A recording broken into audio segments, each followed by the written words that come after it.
اعوذ باللہ من الشیطان الرجیم بسم اللہ الرحمن الرحیم یا ایہا الذین آمنوا اوفوا بالعقود وحلت لکم بہیمۃ الانعام الا ما یتلی علیکم غیر محل الصید وانتم حرم ان اللہ یحکم ما یرید۔ یہ سورۃ المائدہ کی ابتدائی آیت ہے۔ سورۃ المائدہ یہ مدنی سورت ہے، اس میں 120 آیات اور 16 رکوع ہیں۔ اس کا نام مائدہ ہے۔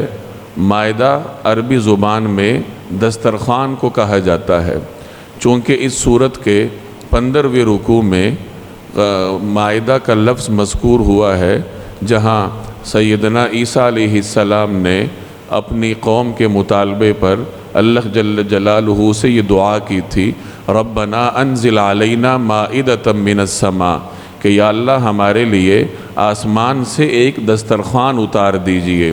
یہ تفصیلی واقعہ آگے آپ پڑھیں گے۔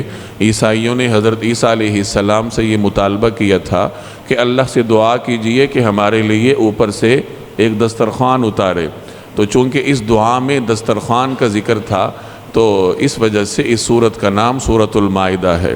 یہ بات آپ کے پیش نظر رہے کہ قرآن کریم کی سورتوں کے نام اور عام طور پر جو ہم روزمرہ کی زندگی میں، تعلیمی زندگی میں مختلف مضامین پڑھتے ہیں، ان کے عنوانات میں اور قرآن کریم کی سورتوں کے ناموں میں ایک بنیادی فرق ہے۔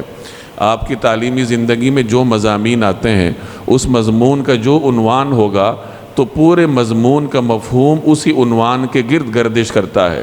جیسے ایک چھوٹا بچہ والدین کے احترام کے عنوان پر کوئی مضمون لکھتا ہے تو اس کا سارا مضمون والدین کے احترام کے گرد گھومے گا۔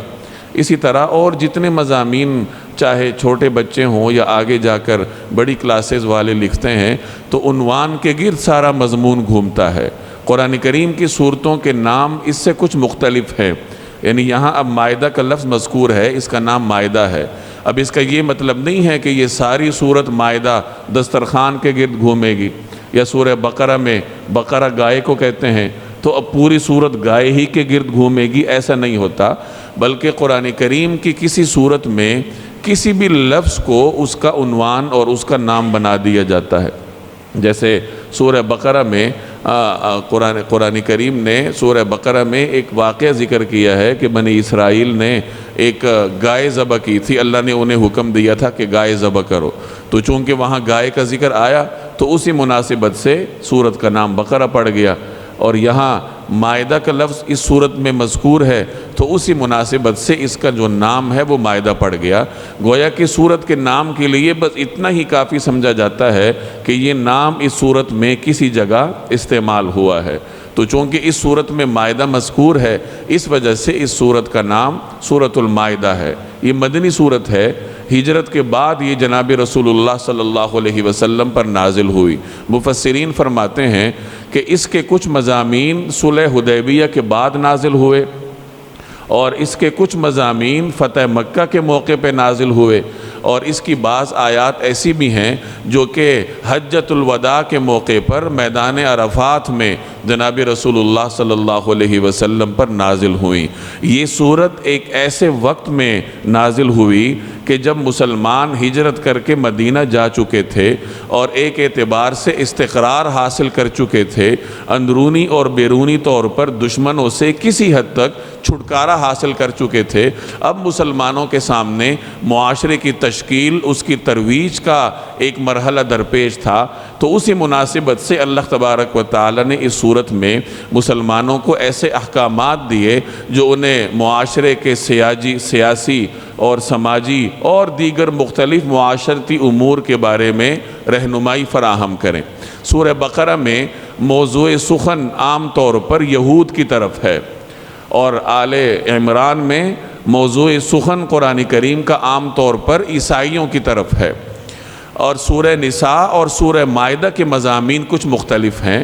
چنانچہ مفسرین فرماتے ہیں کہ سورہ نساء اور سورہ مائدہ میں موضوع سخن عرب کے باشندے تھے جو قرآن کریم کے براہ راست مخاطب تھے، چونکہ نساء اور مائدہ ہجرت کے بعد ایسے موقع پر نازل ہوئی تھیں جب مسلمان معاشرے کی تشکیل کے مرحلے سے گزر رہے تھے۔ معاشرے کی تشکیل دو طریقوں سے ہوتی ہے، یا یوں کہہ لیجئے کہ ایک تو انسان کو اپنی انفرادی زندگی میں کچھ تربیت کی ضرورت ہوتی ہے، کچھ احکامات درکار ہوتے ہیں، اور دوسرے نمبر پر انسانوں کو مجموعی طور پر معاشرتی طور پر کچھ احکامات درکار ہوتے ہیں۔ اب معاشرے میں معاشرتی طور پر ایک بنیادی عنصر شرم و حیا کا ہے، عفت کا ہے۔ اگر معاشرے میں بے حیائی رائج ہو جائے تو وہ معاشرہ پنپ نہیں سکتا۔ تو معاشرتی طور پر شرم و حیا اور عفت درکار تھی، اور شرم و حیا اور عفت کا محافظ نکاح کا ادارہ ہے۔ تو سورہ نساء میں اللہ تبارک و تعالی نے نکاح کے احکامات بیان فرمائے ہیں، گھریلو زندگی، خاندانی زندگی کے احکامات تفصیل سے بیان ہوئے ہیں کہ خاوند اور بیوی گھر میں کیسے رہیں گے، ان کا مقام کیا ہے، ان کا مرتبہ کیا ہے، یہ احکامات سورہ نساء میں گزر چکے۔ اب انسان کو انفرادی زندگی میں بھی کچھ احکامات درکار ہیں، اور انفرادی زندگی میں عام طور پر انسان زیادہ تر اس کو خوراک کے حوالے سے احکامات درکار ہوتے ہیں۔ وہ معقولات اور مشروبات کے مرحلے سے گزرتا ہے کہ حلال کھائے پیے، کیونکہ حلال کا ہی انسانی زندگی پہ اثر ہوتا ہے۔ تو اس صورت میں اللہ جل جلالہ نے حلال اور حرام کے مختلف احکامات نازل فرمائے ہیں کہ کون سی غذائیں ایک مسلمان کے لیے حلال ہیں اور کون سی ایسی غذائیں ہیں جو کسی مسلمان کے لیے حرام ہیں۔ تو اس طریقے سے یہ صورت پچھلی صورت کے ساتھ بھی مربوط ہے، اور اس صورت کا مسلمانوں کے معاشرے کے ساتھ ایک براہ راست تعلق ہے۔ اس کا ایک حصہ صلح حدیبیہ کے بعد نازل ہوا۔ صلح حدیبیہ یہ 6 ہجری میں مسلمانوں اور مشرکین مکہ کے درمیان ایک معاہدے کا نام ہے۔ 6 ہجری میں مسلمانوں اور قریش کے درمیان ایک معاہدہ ہوا تھا حدیبیہ کے مقام پر، جسے صلح حدیبیہ کہتے ہیں۔ صورتحال یہ تھی کہ جناب رسول اللہ صلی اللہ علیہ وسلم نے خواب دیکھا تھا کہ میں عمرے کے لیے جا رہا ہوں۔ چونکہ پیغمبر کا خواب حجت ہوتا ہے اور اس پہ عمل کرنا لازم ہوا کرتا ہے، تو جناب نبی کریم صلی اللہ علیہ وسلم صحابہ کرام کو لے کر عمرے کے لیے تشریف لے گئے۔ صحابہ کو مکہ سے جدا ہوئے 6 سال گزر چکے تھے۔ بیت اللہ کی محبت ہر عرب کے خون میں رچی بسی تھی، اور یہاں یہ صورتحال تھی کہ مسلمان جب سے مکہ سے نکلے تھے 6 سال ہو چکے تھے، انہیں مکہ جانے کا موقع نہیں ملا تھا۔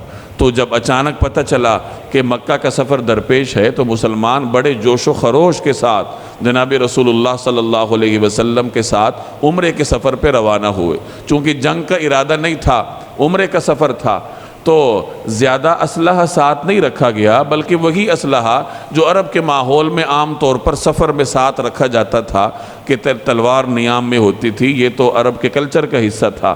تو بس تلوار کی حد تک ہی مسلمانوں نے اسلحہ لینے پہ اکتفا کیا، اور اس طریقے سے عمرے کے سفر پہ روانہ ہوئے کہ معمولی درجے کا اسلحہ ہے، اور حدی کے جانور ہیں ساتھ، جو عمرے کے موقع پہ عمرہ کرنے والا یا حج کرنے والا حج کے موقع پہ ذبح کرتا ہے حرم کی حدود میں، جسے حدی کہتے ہیں۔ تو یہ جانور ساتھ لے کے روانہ ہوئے۔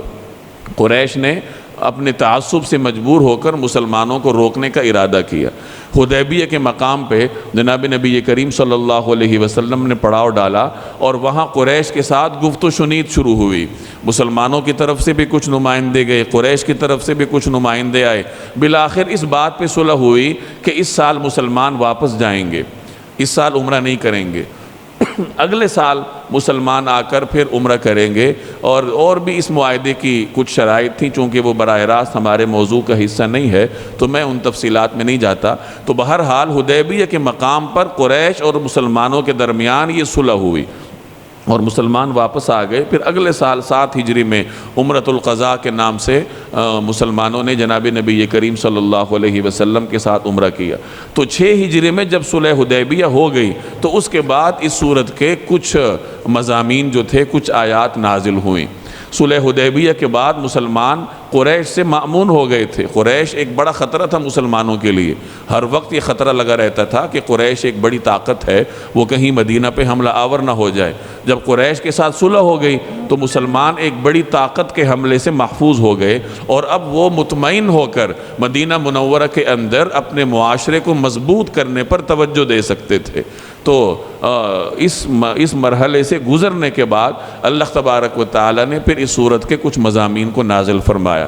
اسی طرح اس کے کچھ مضامین فتح مکہ کے موقع پہ نازل ہوئے، اور اس کے کچھ آیات عین میدان عرفات میں نازل ہوئیں۔ چنانچہ اس کی یہ جو ابتدائی آیات ہیں یہ میدان عرفات میں نازل ہوئی تھیں، جب جناب نبی کریم صلی اللہ علیہ وسلم مسجد نمرہ میں ظہر اور عصر کی نمازوں سے فارغ ہو کر جبل رحمت کے سامنے وقوف فرما رہے تھے، تو اس وقت یہ آیات نازل ہوئیں۔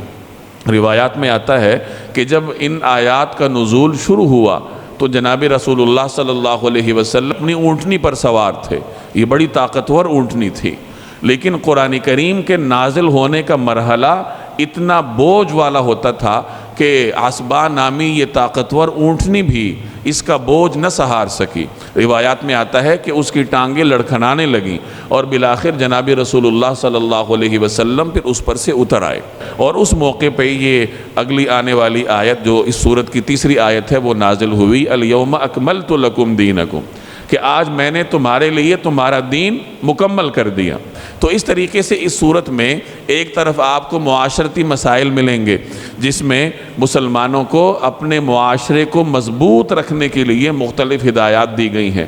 اسی طریقے سے اور بھی مختلف احکامات اس صورت کا حصہ ہیں۔ وضو کا حکم اسی صورت میں ہے، تیمم کا صورت اسی صورت میں ہے، اسی طرح شراب اور جوے کی حرمت کا اعلان اسی صورت کا حصہ ہے۔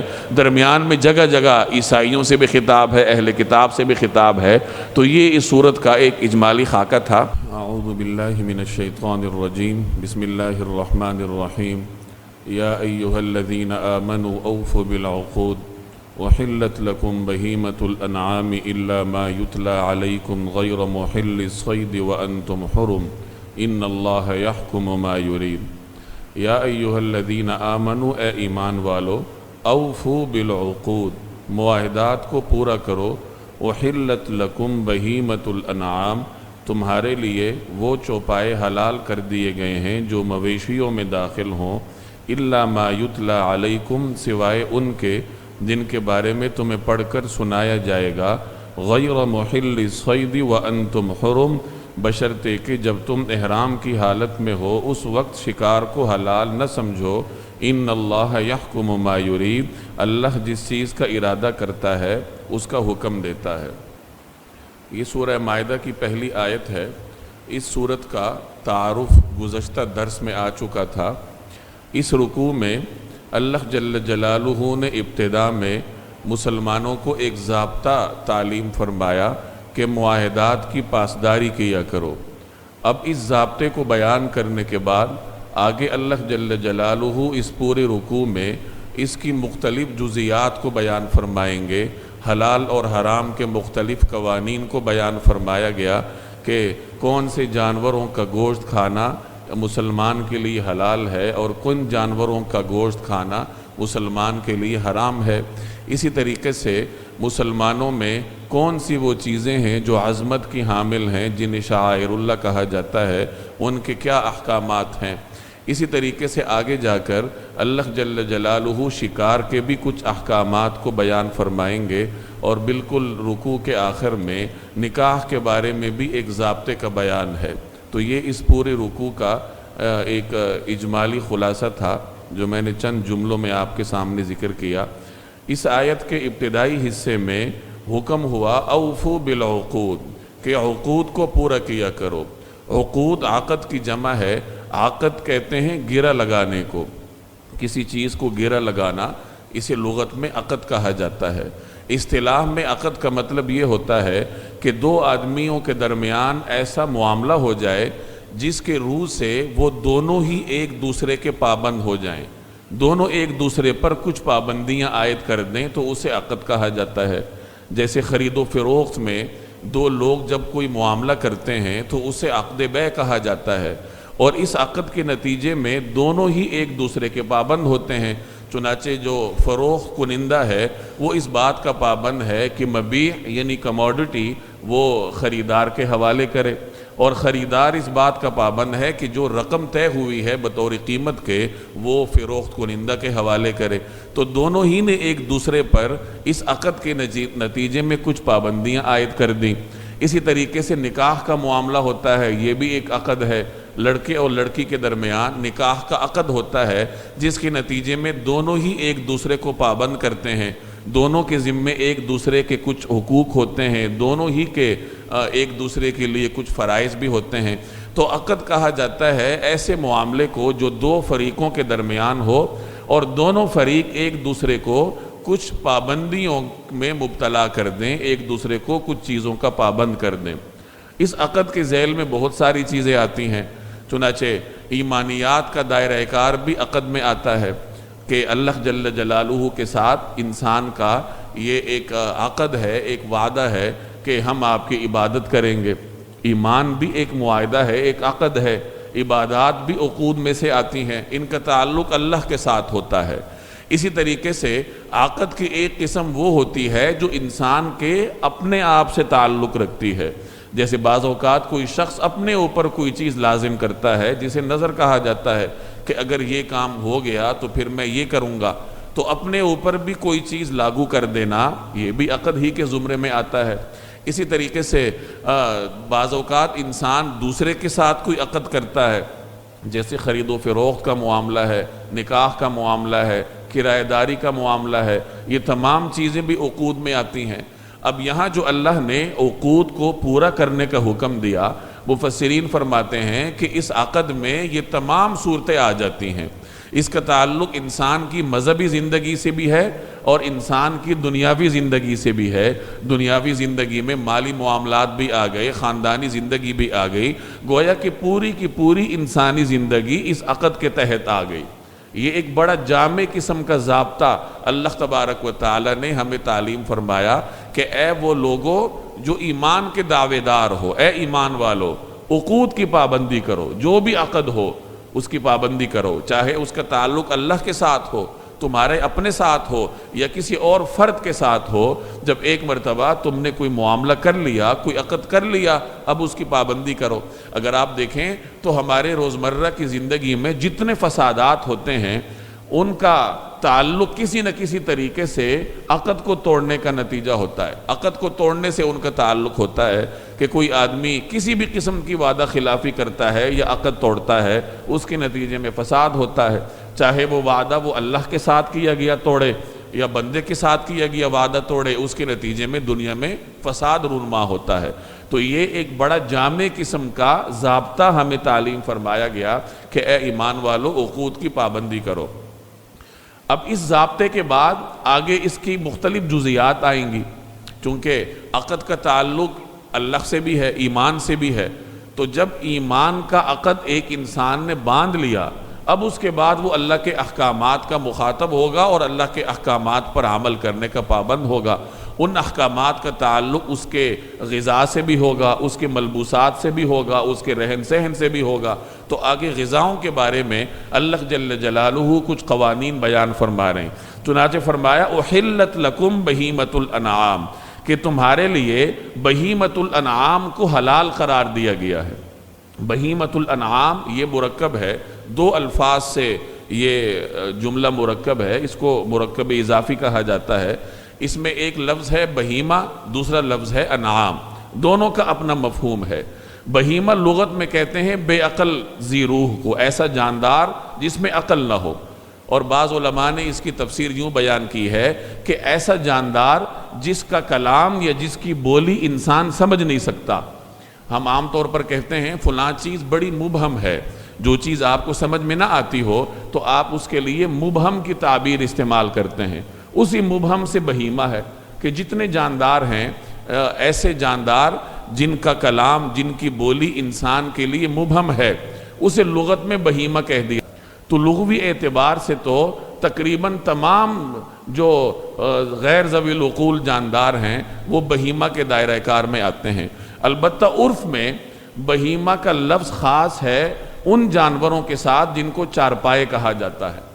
جو بھی چوپایا ہے وہ بہیمہ کے دائرہ کار میں آئے گا۔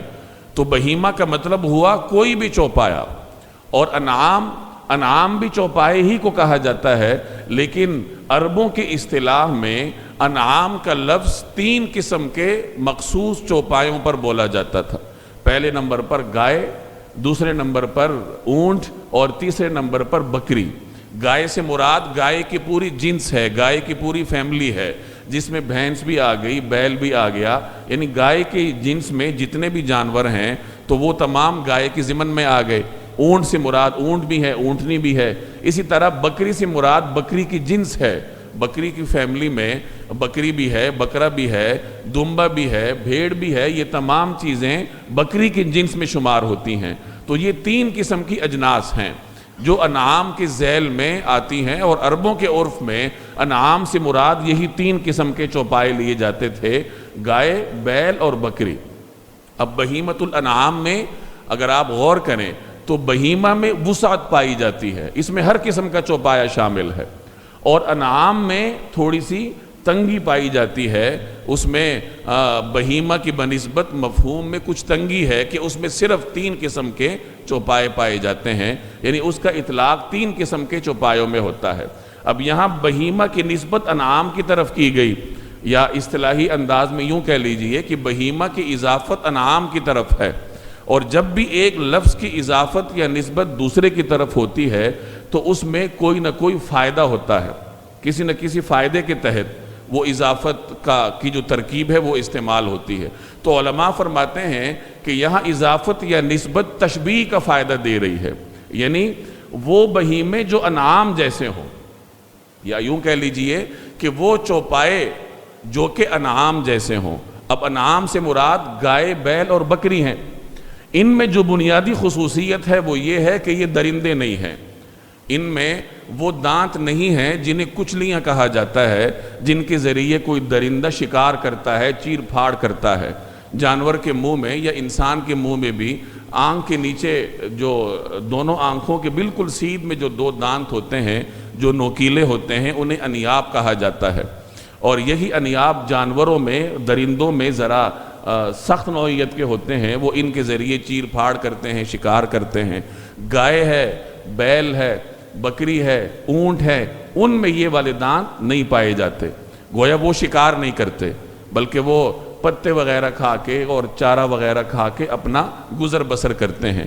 اب اس کا مفہوم یہ ہوا کہ وہ چوپائے یا وہ بہیمے جو کہ انعام جیسے ہوں، اور انعام میں چونکہ یہ صفت ہے کہ وہ شکار نہیں کرتے، ان میں درندگی نہیں پائی جاتی، تو خلاصہ یہ نکلا کہ وہ چوپائے جو کہ درندے نہیں ہیں وہ آپ کے لیے حلال کر دیے گئے ہیں۔ چنانچہ ان میں یہ 3 تو آ ہی گئے، گائے ہے اور اونٹ ہے، اسی طریقے سے بکری ہے، یہ تینوں اجناس تو آ گئیں۔ اب ان جیسے اور چوپائے ہیں، جیسے ہرن ہے، اسی طریقے سے نیل گائے ہے، اور بھی مختلف جانور ہوں گے جو کہ چر کر اپنا گزر بسر کرتے ہیں، جو درندگی نہیں کرتے، درندوں کی ضمن میں نہیں آتے، شکار نہیں کرتے، چیرنے پھاڑنے کی خصوصیت ان میں نہیں پائی جاتی، تو اللہ تبارک و تعالی نے اس لفظ کے ذریعے ان تمام جانوروں کو انسان کے لیے حلال کر دیا گیا۔ البتہ اس میں کچھ ایسے جانور بھی ہیں جو اس تعریف کی ضمن میں تو آتے ہیں لیکن مسلمان کے لیے حلال نہیں ہے، جیسے گدھا ہے، خچر ہے، یہ بھی بہیمۃ الانعام ہی میں آتے ہیں، ان میں بھی وہ تمام مفہوم پایا جاتا ہے جو بہیمۃ الانعام کا ہوتا ہے، کہ یہ بھی چیرنے پھاڑنے کی صلاحیت نہیں رکھتے، یہ بھی چر پھر کے اپنا گزارا کرتے ہیں، جس طریقے سے گائے چرتی ہے، گدھا بھی چرتا ہے، لیکن ان کا گوشت انسان کے لیے حلال نہیں ہے۔ کیوں؟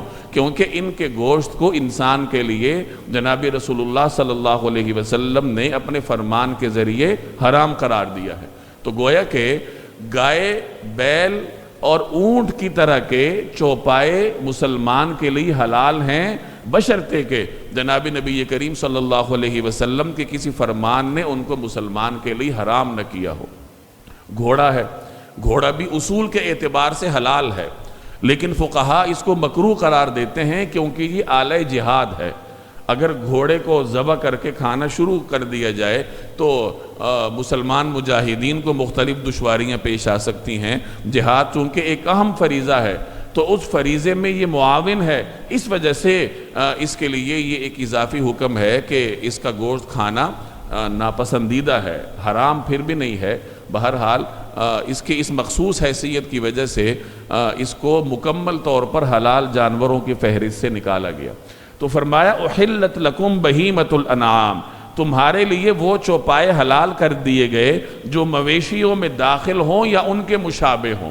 اب یہ مشابہت کا لفظ ہم ترجمے میں شامل کر رہے ہیں اضافت کی وجہ سے، کہ بہیمہ کی نسبت یا اضافت انعام کی طرف ہے، اور میں نے عرض کیا کہ یہ نسبت مشابہت کے لیے ہے، تشبیہ کے لیے ہے۔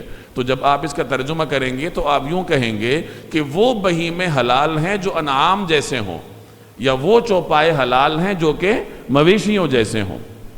اِلَّا مَا يُتْلَى عَلَيْكُمْ، سوائے ان کے جن کے بارے میں تمہیں پڑھ کر سنایا جائے گا۔ اب بہیمۃ الانعام حلال ہیں، البتہ ان سے کچھ مستثنیات ہیں۔ پہلا استثناء یہ ہے کہ وہ چیزیں جو آگے پڑھ کر سنائی جا رہی ہیں وہ بھی بہیمۃ الانعام میں سے، لیکن وہ تمہارے لیے حلال نہیں ہیں۔ چنانچہ اگلی آیت میں اس کی تفصیل آئے گی کہ بہیمۃ الانعام کی کون کون سی صورتیں مسلمان کے لیے ناجائز ہیں۔ یہ پہلا استثناء ہے۔ دوسرا استثناء ہے غیر محل الصید وانتم حرم، غیر محل الصید، بشرطے کہ تم شکار کو حلال سمجھنے والے نہ ہو۔ صید کہتے ہیں شکار کو، اور محل کا مطلب حلال کنندہ، حلال سمجھنے والا، یعنی تم شکار کو حلال سمجھنے والے نہ ہو، وَأَنْتُمْ حُرُمْ، جبکہ تم حالت احرام میں ہو۔ ویسے تو بہیمۃ الانعام انسان کے لیے، مسلمان کے لیے حلال ہیں، ان کو ذبح کرنا بھی حلال ہے اور ان کا شکار کرنا بھی حلال ہے۔ یعنی جو بہیمۃ الانعام میں سے وحشی ہوں، جیسے نیل گائے ہے، ہرن ہے وغیرہ، یہ وحشی جانور ہیں، یہ پالتو عام طور پہ نہیں ہوتے، تو ان کا شکار کرنا پڑتا ہے۔ شکار حلال ہے مسلمان کے لیے ان جانوروں کا، لیکن حالت احرام میں ان جانوروں کا شکار کرنا مسلمان کے لیے ممنوع ہے۔ میں نے پچھلے درس میں عرض کیا تھا کہ یہ سورت چونکہ اس کے کچھ حصے صلح حدیبیہ کے سفر میں نازل ہوئے تھے، اور صلح حدیبیہ میں مسلمان عمرے کے لیے جا رہے تھے، تو اس میں بعض ایسے احکامات بھی آئیں گے جن کا تعلق عمرے سے ہے یا عمرے کے سفر سے ہے۔ حج اور عمرے کے احکامات، جیسے حالت احرام میں انسان بری شکار نہیں کر سکتا، زمین پر پائے جانے والے جانوروں کا شکار نہیں کر سکتا، ذبح کر سکتا ہے۔ ایک آدمی حالت احرام میں کوئی جانور ذبح کرنا چاہے تو کر سکتا ہے، لیکن شکار نہیں کر سکتا۔ وحشی جانوروں کا شکار حالت احرام میں ممنوع ہے، اور یہاں اس کا استثناء ہے۔ تو خلاصہ یہ نکلا کہ بہیمۃ الانعام، یہ چوپائے جو کہ مویشیوں جیسے ہیں، وہ مسلمان کے لیے حلال ہیں۔ البتہ اس سے دو استثناءات ہیں جو اس آیت میں ہیں۔ پہلا استثناء جو کہ اگلی آیت میں آئے گا، جو تمہیں پڑھ کے سنایا جائے گا، اور پڑھ کے اگلی آیت میں سنایا جائے گا۔ اور دوسرا استثناء ہے کہ شکار بھی حالت احرام میں تمہارے لیے جائز نہیں ہے ان جانوروں کا۔ اور ایک استثناء میں نے پہلے عرض کیا کہ حدیث کی روح سے بھی جن بہیمۃ الانعام کو حرام قرار دیا جائے تو ان کے گوشت کا استعمال بھی مسلمان کے لیے جائز نہیں ہوتا۔ ان اللہ یحکم ما یرید، اللہ جس چیز کا ارادہ کرتا ہے اس کا حکم دیتا ہے۔ یرید کا مطلب ارادہ کرنا، یحکم حکم دینا، اللہ حکم دیتا ہے جس کا ارادہ کرتا ہے۔ چونکہ ان احکامات کے ضمن میں مختلف سوالات پیدا ہو سکتے ہیں کہ حالت احرام میں شکار کیوں ممنوع ہے، اس کی کیا وجہ ہے، اور فلاں فلاں جانور حلال ہے، فلاں حرام ہے، اس کی کیا وجہ ہے، اور یہ ذبح کی جو خاص شکل ہے کہ حلق کے اندر جو 4 قسم کی رگیں ہوتی ہیں، خوراک کی نالی ہے، سانس کی نالی ہے، اور دیگر 2 نالیاں ہیں، ان چاروں میں سے کم از کم 3 کٹنی چاہیے۔ تو یہ جو مخصوص ایک شکل ہے ذبح کی، اس کی کیا وجہ ہے؟ تو اس قسم کے مختلف سوالات انسان کے دماغ میں اٹھ سکتے تھے، تو اللہ جل جلالہ نے ان سوالات کا ایک ہی جواب دے دیا کہ دیکھو جی اللہ کے احکامات ہیں، یہ ساری چیزیں اللہ کے ملک ہیں، اور اللہ تعالیٰ جس چیز کا ارادہ کرتا ہے اس کا حکم دیتا ہے۔ لوگ یہ بھی سوال کرتے پھرتے ہیں کہ جانور کو ذبح کرنے سے تکلیف ہوتی ہے، تو اس کو تکلیف کیوں دی جاتی ہے؟ تو اگر اس جانور کو ذبح نہ کیا جائے تو وہ طبی موت بھی تو مرے گا، اور طبی موت میں بھی تکلیف ہوتی ہے۔ تو بہرحال اگر کسی چیز کو اللہ نے حلال قرار دیا ہے، اس کا ذبح کرنا اللہ نے جائز قرار دیا ہے، تو اس کے اسباب اور علل میں پڑے بغیر اگر ایک جملے میں بھی کہا جائے کہ وہ اللہ کے ملک ہے، اور اللہ نے اپنی ملک میں اس طرح کا تصرف انسان کے لیے جائز کر دیا ہے، اب کسی بندے کو کیا حق ہے کہ وہ سوال کرے؟ جانوروں کا مالک اللہ ہے، اور اس نے اجازت دی تھی مسلمان کو کہ اس طریقے سے ذبح کر کے تم ان کو کھا سکتے ہو۔ تو یہاں آیت کے اس آخری حصے میں اللہ تبارک و تعالی نے ان تمام سوالات کا ایک ہی جواب دے دیا کہ اللہ جس چیز کا ارادہ کرتا ہے وہ حکم دیتا ہے، وہ مالک الملک ہے، وہ مالک کل ہے، وہ جو بھی حکم دینا چاہے تم اس کے حکم پر کوئی سوال نہیں کر سکتے۔ یا ایھا الذین آمنوا لا تحلوا شعائر اللہ ولا الشہر الحرام ولا الہدی ولا القلائد ولا آمین البیت الحرام یبتغون فضلا من ربهم ورضوانا وإذا حللتم فاصطادوا ولا يجرمنكم شنآن قوم أن صدوكم عن المسجد الحرام أن تعتدوا وتعاونوا على البر والتقوى ولا تعاونوا على الإثم والعدوان واتقوا الله إن الله شديد العقاب۔ یا ایھا الذین آمنوا، اے ایمان والو، لا تحلوا شعائر اللہ، شعائر اللہ کی بے حرمتی نہ کرو، اللہ کی نشانیوں کی بے حرمتی مت کرو، ولا الشہر الحرام، اور نہ حرمت والے مہینے کی، ولا الہدی، اور نہ ان جانوروں کی جو قربانی کے لیے حرم لے جائے جائیں، ولا القلائد، اور نہ ان پٹوں کی جو ان کے گلے میں پڑے ہوں، ولا آمین البیت الحرام، اور نہ ان لوگوں کی جو بیت الحرام کی طرف جا رہے ہوں، یبتغون فضلا من ربهم ورضوانا، اللہ اور اس اللہ جل جلالہ کا فضل اور اس کی رضامندی حاصل کرنے کے لیے، اور نہ ان لوگوں کی جو اللہ کا فضل اور اس کی رضامندی حاصل کرنے کی خاطر بیت حرام کا ارادہ لے کر جا رہے ہوں۔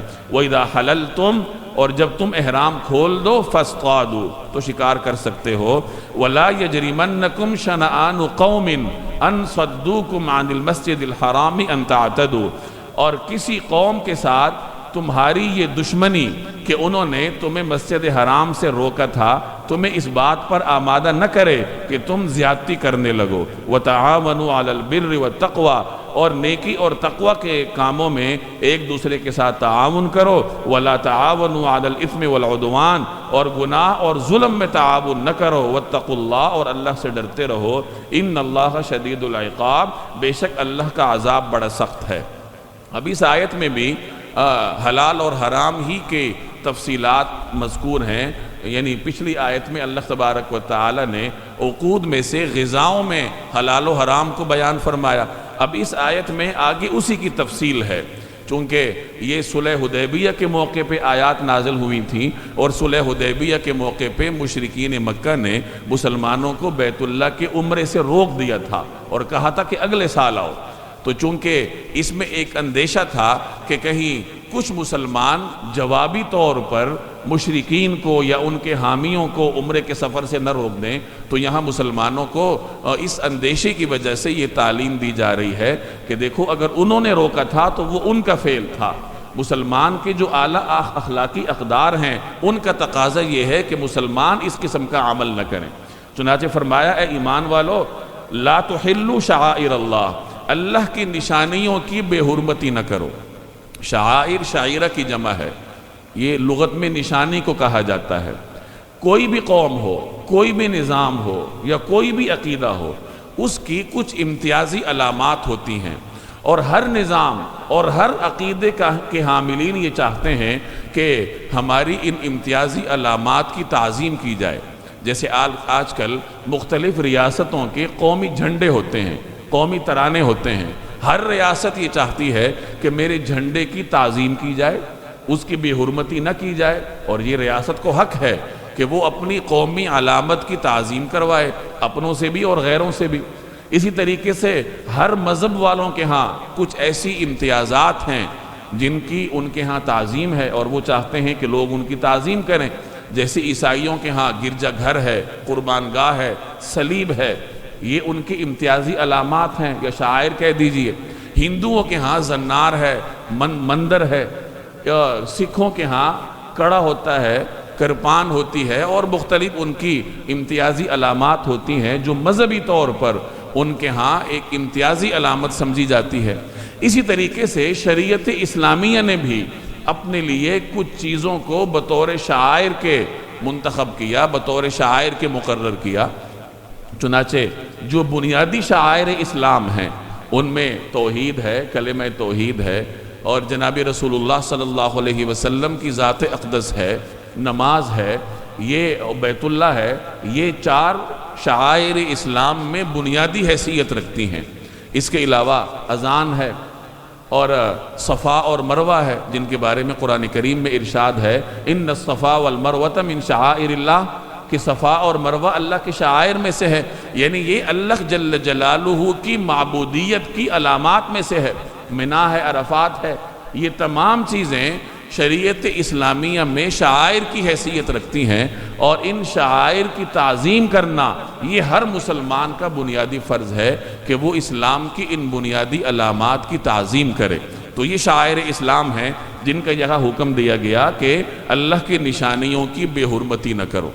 یعنی آگے بھی اس کی تفصیل آئے گی کہ اگر کوئی آدمی عمرے کے لیے جا رہا ہے، حج کے لیے جا رہا ہے، چاہے وہ مشرک ہے، مشرکین میں بھی اسلام سے پہلے دین ابراہیمی کی بچی کھچی تعلیمات کی شکل میں حج اور عمرے کی عبادت رائج تھی، انہوں نے اس کو بگاڑ رکھا تھا، لیکن بہرحال حج اور عمرے کے نام پر وہ بیت اللہ جایا کرتے تھے۔ اب اگرچہ وہ مشرک ہیں لیکن وہ جا بیت اللہ رہے ہیں۔ اسی طریقے سے صفا اور مروہ ہے، بیت اللہ کی جتنی مختلف چیزیں ہیں یہ تمام مسلمانوں کے لیے مقدسات کی حیثیت رکھتی ہیں۔ تو صلح حدیبیہ کے بعد مسلمانوں کو یہ تعلیم دی گئی کہ یہ شعائر اسلام میں سے ہے، لہٰذا کہیں ایسا نہ ہو کہ تم لوگ دشمنی کے غصے میں آ کے ان شعائر اسلام کے ادب میں کوئی کمی کر بیٹھو۔ تو فرمایا کہ اللہ کی نشانیوں کی بے حرمتی نہ کرو۔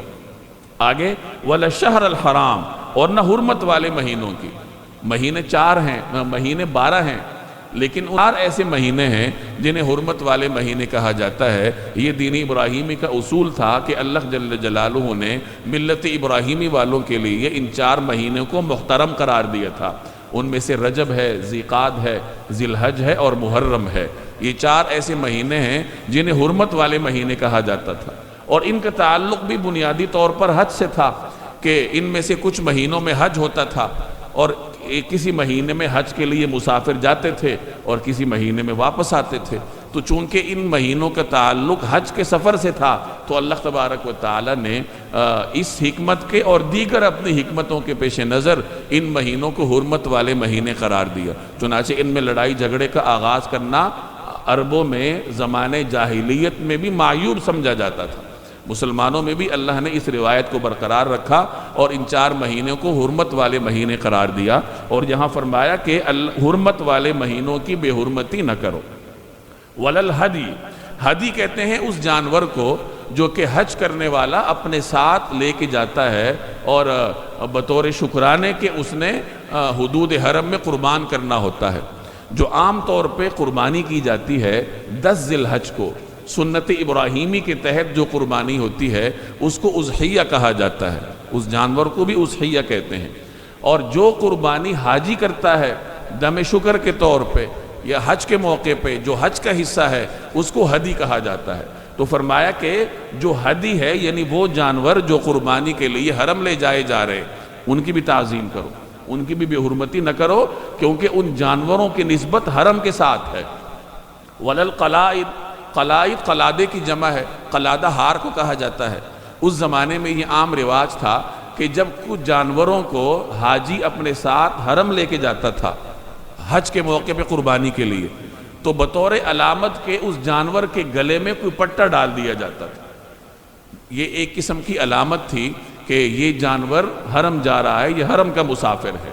چنانچہ اس جانور کو لوگ نقصان پہنچانے سے گریز کرتے تھے، وہ ایک مقدس جانور سمجھا جاتا تھا۔ اور علامت کی مختلف شکلیں تھیں، بعض اوقات اس کے جسم پہ ہلکا سا زخم لگا کے خون مل دیا جاتا تھا۔ عام طور پہ چونکہ ہار ڈالتے تھے تو یہاں اللہ نے ہار کا ذکر کیا کہ وَلَا الْقَلَائِدِ، کہ نہ ان پٹوں کی جو ان کے گلے میں پڑے ہیں۔ بعض حضرات فرماتے ہیں کہ قلائد سے مراد ذات القلائد ہیں، یعنی وہ جانور جن کے گلوں میں پٹے پڑے ہوئے ہیں ان کی بے حرمتی نہ کرو۔ بہرحال ان پٹوں اور ہاروں کے بھی اللہ جل جلالہ نے تعظیم کا حکم دیا ہے، جن کی نسبت قربانی کے جانور کے ساتھ ہے، جن کی نسبت ان جانوروں کے ساتھ ہے جو کہ حاجی اپنے ساتھ حج کے لیے لے جا رہا ہے، اور حدود حرم میں ان کی قربانی کی جائے گی۔ اب پیچھے اللہ نے شعائر اللہ کی تعظیم کا حکم دیا، کیونکہ شعائر اللہ کی نسبت اللہ کے ساتھ ہے، اور یہاں اللہ نے ہدی اور قلائد کی تعظیم کا حکم دیا کیونکہ ان کا تعلق حج کے ساتھ ہوتا ہے۔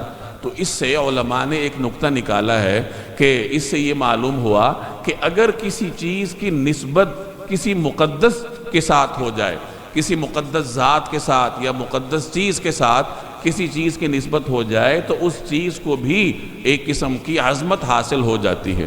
چنانچہ صحابہ کرام کے ہاں جناب رسول اللہ صلی اللہ علیہ وسلم سے منسوب اشیاء کی تعظیم کی جاتی تھی۔ آپ صلی اللہ علیہ وسلم جو وضو کے لیے پانی استعمال فرماتے تھے تو صحابہ اس پانی کو زمین پر گرنے نہیں دیتے تھے، بلکہ ہاتھوں میں لے کے اس کو اپنے جسم پر مل لیتے تھے بطور تبرک کے۔ جناب رسول اللہ صلی اللہ علیہ وسلم کو اگر لعاب مبارک ڈالنے کی ضرورت پیش آتی تو صحابہ کرام جناب نبی کریم صلی اللہ علیہ وسلم کے لعاب مبارک کو زمین تک پہنچنے نہیں دیتے تھے، اپنے ہاتھوں میں لے کے اس کو مل کے اپنے جسم پہ مل لیتے تھے۔ تو بہرحال صحابہ کے عمل سے یہ چیز ثابت ہے کہ جو اشیاء جناب نبی کریم صلی اللہ علیہ وسلم کے ساتھ نسبت رکھتی ہیں تو ان اشیاء کو بھی ایک تقدیس حاصل ہے۔ حضرت امیر معاویہ رضی اللہ تعالی عنہ کے پاس حضور صلی اللہ علیہ وسلم کے کچھ ناخن مبارک تھے۔ کسی موقع پہ انہوں نے آپ علیہ السلام کے ناخن تراشے تھے تو وہ انہوں نے اپنے پاس محفوظ رکھے تھے، اور جب ان کا انتقال ہونے لگا تو انہوں نے یہ وصیت کی کہ جب مجھے دفنانے لگو تو میری آنکھوں پر اور اعضائے سجدہ پر نبی کریم صلی اللہ علیہ وسلم کے مبارک ناخنوں کے وہ ذرات رکھ دو تاکہ اس کے ذریعے سے میرے لیے آسانی ہو، اس سے مجھے تبرک حاصل ہو۔ تو بہرحال اس آیت سے بعض علماء نے یہ نقطہ نکالا ہے کہ جس چیز کی نسبت کسی مقدس شخصیت کے ساتھ ہو جائے یا مقدس چیز کے ساتھ ہو جائے تو اس چیز کو بھی ایک وقت حاصل ہو جاتی ہے۔ صحابہ کرام نبی کریم صلی اللہ علیہ وسلم کے دنیا سے رخصت ہو جانے کے بعد آپ صلی اللہ علیہ وسلم کے منبر کے پاس آ کے اپنا جسم ملتے تھے، اپنے ہاتھ ملتے تھے بطور تبرک کے، اور یہی چیزیں امت میں رائج ہیں۔ چنانچہ اگر کوئی برگزیدہ شخص ہے، کوئی ولی ہے، اور اس کے کچھ ایسے آثار لوگوں میں پائے جاتے ہیں، کوئی ایسی اشیاء ہیں جن کو لوگ اپنے لیے باعث تبرک سمجھتے ہوں، تو اس میں کسی قسم کا کوئی حرج نہیں ہے، بشرطے کہ حدود اور دائرہ کار کے اندر رہا جائے۔ ہر چیز میں اعتدال ہوتا ہے۔ آدمی اگر ان چیزوں کے انکار میں مصروف ہو جائے تو پھر بھی اعتدال سے باہر چلا جائے گا، اور اگر انہی چیزوں کو اصل بنا لے تو پھر بھی اعتدال سے باہر چلا جائے گا۔ تو جس حد تک شریعت نے اجازت دی ہے اسی حد میں انسان رہے تو پھر وہ اعتدال میں رہے گا، اور کسی قسم کا حرج اس کے لیے نہیں ہوگا۔ تو فرمایا وَلَا الْهَدْيَ وَلَا الْقَلَائِدَ، نہ ان جانوروں کی بے حرمتی کرو جو قربانی کے لیے حرم لے جائے جائیں، اور نہ ان پٹوں کی جو ان کے گلے میں پڑے ہوں۔ وَلَا آمِينَ الْبَيْتَ الْحَرَامِ، اور نہ ہی بیت الحرام کی طرف جانے کا ارادہ کرنے والوں کی بے حرمتی کرو۔ یبتغون فضلا من ربہم ورضوانا، جبکہ وہ لوگ اللہ کا فضل اور اس کی رضامندی حاصل کرنا چاہتے ہیں۔ یہاں دو لفظ استعمال ہوئے، فضل اور رضوان۔ علماء فرماتے ہیں کہ فضل سے مراد ان ذرائع کی تلاش ہے یا ان ذرائع کو اختیار کرنا ہے جو انسان کی دنیاوی زندگی کو پرسکون بناتے ہوں، جیسے رزق حلال ہے، تو فضل سے مراد رزق حلال، اور رضوان سے مراد ان ذرائع کے حصول کی جد و جہد ہے جو کہ انسان کو اللہ کے قریب لے کر جاتے ہوں، جیسے عبادات ہیں۔ تو فضل سے مراد رزق حلال اور رضوان سے مراد عبادات۔ اب جو آدمی حج کی طرف جا رہا ہے، حج کا مسافر ہے، بیت اللہ کا مسافر ہے، تو اس کا بنیادی ارادہ تو حج ہے کہ وہ اللہ کا تقرب حاصل کرنا چاہتا ہے، لیکن اگر راستے میں وہ کوئی خرید و فروخت کر لیتا ہے یا وہاں حرمین شریفین میں پہنچ کر وہ کوئی خرید و فروخت کرتا ہے، جیسے تاجر لوگ یہاں سے جاتے ہیں، اصل مقصد تو حج کرنا ہوتا ہے، لیکن چونکہ وہاں دنیا کے مختلف علاقوں سے تاجر آئے ہوتے ہیں، تو اگر کوئی تاجر کسی اور تاجر سے وہاں بیٹھ کے تجارتی معاہدہ کر لیتا ہے تو وہ اللہ کا فضل تلاش کر رہا ہے، اس کی اسے اجازت ہے، بشرطے کہ اس کا اصل مقصد حج ہو اور ضمنی طور پر وہ تجارت بھی کر لے۔ لیکن اگر کوئی آدمی جائے ہی تجارت کے لیے اور ضمنی طور پر حج کرے تو پھر وہ اس حکم میں شامل نہیں ہوگا۔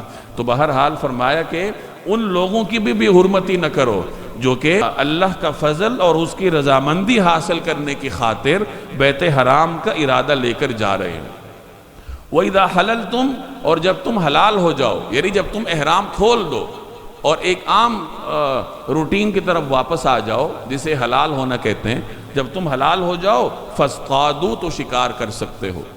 پچھلی آیت میں حالت احرام میں شکار کرنے کو منع قرار دیا گیا، اور اب یہاں اس حکم کی وضاحت کر دی گئی کہ جب حالت احرام ختم ہو جائے، انسان احرام کھول دے، حلال ہو جائے، اب اگر وہ حالت احرام میں بری شکار کرنا چاہے تو کر سکتا ہے، لیکن حدود حرم میں پھر بھی شکار کرنے کی اجازت نہیں۔ حدود حرم کے اپنے احکامات ہیں، حدود حرم سے باہر اگر وہ کوئی شکار کرنا چاہے تو حاجی اپنے حج کے سفر کے دوران کر سکتا ہے، بشرطے کہ اس کا احرام کھل چکا ہو۔ یہاں ایک نکتے کی بات ہے کہ فاصطادوا، اصطادوا یہ امر کا صیغہ ہے، یعنی اس میں وجوب کا معنی پایا جاتا ہے۔ اس کا مطلب یہ ہوگا کہ جب اس کا جو لغوی معنی ہے وہ یہ ہوگا کہ جب تم حلال ہو جاؤ تو شکار کرو۔ اب جب انسان حلال ہوتا ہے تو شکار کرنا اس کے لیے لازم تو نہیں ہے، تو یہاں اللہ جل جلالہ نے امر کا لفظ کیوں استعمال فرمایا؟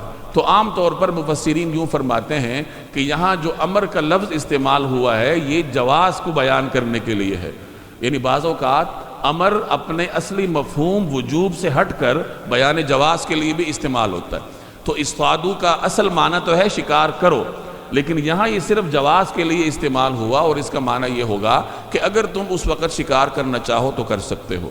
لیکن علماء نے اس سے ایک نکتہ نکالا ہے کہ بعض اوقات ایسا جائز کام کرنا انسان کے لیے ایسے وقت میں ضروری ہو جاتا ہے جب لوگ اس کے بارے میں توہمات میں پڑے ہوں۔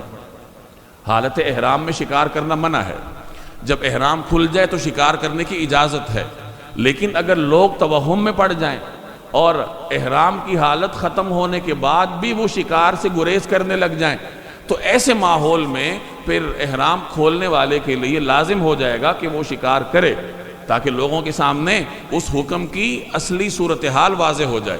اسی طریقے سے اسی ضمن میں یہ بھی آئے گا کہ بعض اوقات ایک جائز کام لوگوں میں اتنا رواج پا جاتا ہے کہ لوگ اس جائز کام کو اپنے سٹیٹس سے اوپر لے جا کر ضروری سمجھنے لگ جاتے ہیں، تو وہ کام اگرچہ جائز ہے لیکن اس ماحول میں اس کو چھوڑنا ضروری ہو جائے گا۔ اس کی ایک مثال میں آپ کو دے دوں، یکم محرم الحرام کو اگر کوئی شخص 113 مرتبہ بسم اللہ لکھ کے اپنے پاس رکھے تو کہا یہ جاتا ہے کہ سارا سال اللہ تعالیٰ اسے مختلف قسم کے حوادث سے محفوظ رکھتا ہے۔ اب یہ کوئی شریعت کا حکم نہیں ہے، نہ یہ کسی نص سے ثابت ہے، یہ بعض بزرگوں کے تجربات کا نچوڑ ہوگا۔ چنانچہ مفتی شفیع عثمانی رحمہ اللہ نے جواہر الفقہ میں یہ معمول لکھا ہے کہ اگر کوئی آدمی اس پہ عمل کرے تو اللہ تبارک و تعالی سارا سال اسے حوادث سے محفوظ رکھتے ہیں۔ لیکن پچھلے چند سالوں میں یہ چیز اتنی عام ہو گئی تھی اور یکم محرم سے پہلے باقاعدہ اس کی تشہیر کی جاتی تھی۔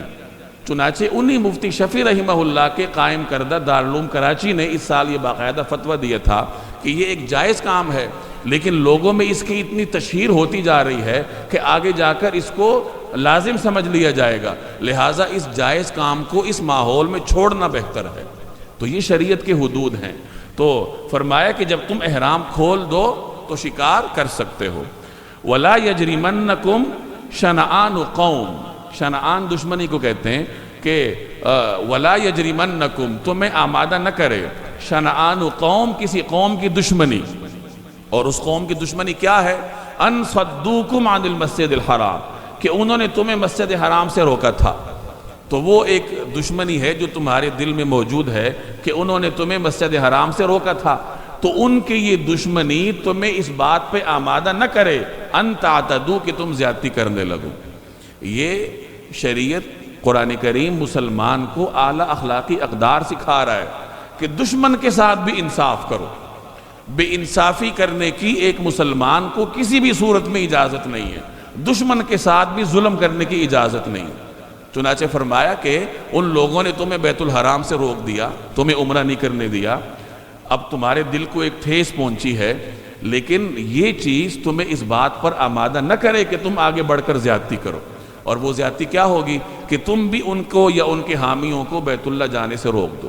بعض مفسرین نے لکھا ہے کہ کچھ ایسے قافلے تھے جو عمرے کے لیے جا رہے تھے یا بیت اللہ کے سفر پر تھے، تو کچھ صحابہ کرام کے دلوں میں یہ بات آئی کہ چونکہ انہوں نے ہمیں روکا تھا اب ہم ان کو روکتے ہیں، تو شریعت نے انہیں یہ اخلاقی اقدار سکھائیں، یہ تعلیم دی کہ دشمن کے ساتھ بھی انصاف ہوتا ہے. یہ اگرچہ مشرک ہیں لیکن بہرحال بیت اللہ کی سفر کے ارادے سے جا رہے ہیں، لہٰذا ان کے شرک کو نہ دیکھا جائے بلکہ ان کی اس نیت کو دیکھا جائے جس پر عمل کرنے کے لیے یہ جا رہے ہیں. ان کو روکنے کی تمہیں اجازت نہیں ہے. تو یہ ایک بہت بڑی تعلیم ہے جو مسلمانوں کو دی گئی ہے کہ دشمن کے ساتھ بھی ظلم نہ کرو، دشمن کے ساتھ بھی انصاف سے کام لو. وَتَعَاوَنُوا عَلَى الْبِرِّ وَالتَّقْوَى، بر نیکی کو کہتے ہیں، تقوی کو کہا جاتا ہے اللہ کا خوف دل میں رکھنا. تعاون کو کہا جاتا ہے، یعنی بر اور تقوی کے معاملات میں ایک دوسرے کے ساتھ تعاون کرو. اب بر لغت میں نیکی کو کہا جاتا ہے لیکن اس کا مفہوم بڑا وسیع ہے، جسے اللہ تعالیٰ نے سورہ بقرہ میں بیان فرمایا وَلَكِنَّ الْبِرَّ مَنْ آمَنَ بِاللَّهِ وَالْيَوْمِ الْآخِرِ وَالْمَلَائِكَةِ وَالْكِتَابِ وَالنَّبِيِّينَ وَآتَى الْمَالَ عَلَى حُبِّهِ ذَوِي الْقُرْبَى وَالْيَتَامَى وَالْمَسَاكِينَ وَابْنَ السَّبِيلِ وَالسَّائِلِينَ وَفِي الرِّقَابِ وَأَقَامَ الصَّلَاةَ وَآتَى الزَّكَاةَ وَالْمُوفُونَ بِعَهْدِهِمْ إِذَا عَاهَدُوا. تو یہاں آیات کے تسلسل میں اللہ جل جلالہ بر کی مختلف شکلوں کو بیان فرمایا. یعنی یہاں ابواب البر کا بیان ہے کہ بر کس کو کہتے ہیں کہ تم ایمان لاؤ اللہ پہ، جناب رسول اللہ صلی اللہ علیہ وسلم پہ، یہ ابواب البر میں سے ہے. نماز قائم کرنا یہ بھی ابواب البر میں سے ہے. زکوٰۃ دینا، لوگوں کی مدد کرنا، سائلین کی مدد کرنا، یہ تمام چیزیں ابواب البر میں سے آتی ہیں. اسی طریقے سے اپنے عہد کی پاسداری کرنا جس کا حکم یہاں سورت کی شروع میں بھی دیا گیا، تو اپنے عہد کی پاسداری کرنا یہ بھی ابواب البر میں سے ہے. تو یہ بر کا ایک وسیع مفہوم ہے جس میں یہ تمام چیزیں درج ہوتی ہیں.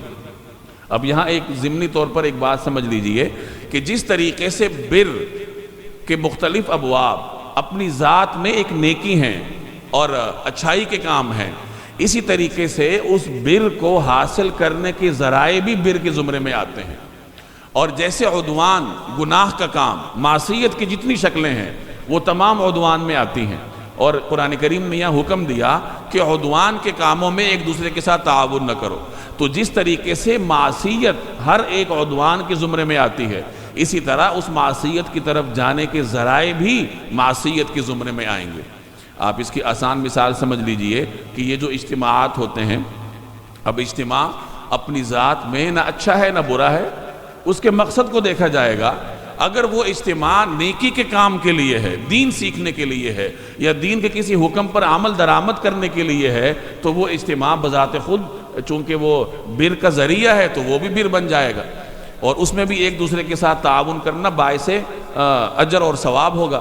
اور اگر کسی جگہ لوگوں کا اجتماع عدوان کے لیے ہے تو وہ اجتماع بھی عدوان کا ذریعہ اور وسیلہ بن کر گناہ بن جائے گا. تو بہرحال بر کو حاصل کرنا بھی مسلمان کے اوپر لازم ہے کہ وہ بر کی کوشش کرے اور بر کے کاموں میں ایک دوسرے کے ساتھ تعاون کرے.